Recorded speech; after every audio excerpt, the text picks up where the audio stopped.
La méthode de Dieu est de nous montrer ce dont nous avons besoin. Et réalisez-vous que cette division de l'âme et de l'esprit est nécessaire pour que votre esprit puisse agir librement, sans aucun mélange avec la vie de l'âme. Vous rendez-vous compte que c'est la parole de Dieu qui agit comme un couteau et qui sépare l'un de l'autre. La parole de Dieu est l'arme dont Dieu se sert pour ce travail. La parole de Dieu est vivante, efficace, plus pénétrante qu'une épée à deux tranchants. Elle atteint jusqu'à la division de l'âme et de l'esprit. Hébreux 4:12. Il y a une division qui est nécessaire, produisant une séparation allant jusqu'aux jointures et aux moelles, discernant les pensées, les intentions du cœur. Littéralement en grec, les conceptions mentales se rapportant à l'intelligence. C'est la parole de Dieu qui sépare l'un de l'autre.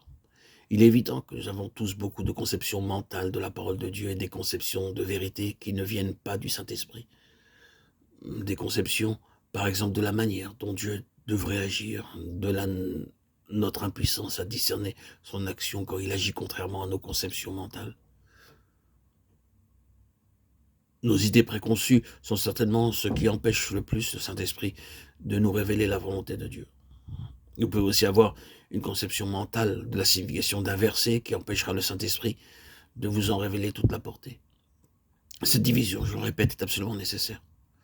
Quand il vous semble difficile d'être guidé par Dieu, c'est parce que vous ne laissez pas Dieu vous guider clairement, et cela à cause de votre incapacité à discerner la différence entre les choses de votre entendement et les choses de votre esprit. De là la nécessité de connaître la croix, d'être mort selon la chair, et de laisser la parole de Dieu agir en nous comme une épée aiguë à deux tranchants, divisant l'âme de l'esprit. Le Saint-Esprit demeure dans notre esprit, son esprit dans l'homme intérieur. Le corps est le temple du Saint-Esprit. Il est vrai, mais ce n'est qu'une simple enveloppe autour du sanctuaire dans lequel il habite. Cette enveloppe, ce fourreau, peut être vivifié par la vie de Christ. Si donc l'esprit de celui qui a ressuscité Jésus habite en vous, celui qui a ressuscité Christ d'entre les morts rendra aussi la vie à vos corps mortels par son esprit qui habite en vous. Romains 8:11. Il nous faut connaître à un très haut degré cette vie divine, vivifiant nos corps, afin que nous soyons capables de soutenir la lutte actuelle. Nos forces naturelles sombreraient, c'est pourquoi Dieu vivifie nos corps mortels, pour nous permettre d'endurer ce que ni la chair ni le sang ne pourraient supporter sans mourir. Une des tentations dans la guerre spirituelle est la fatigue corporelle.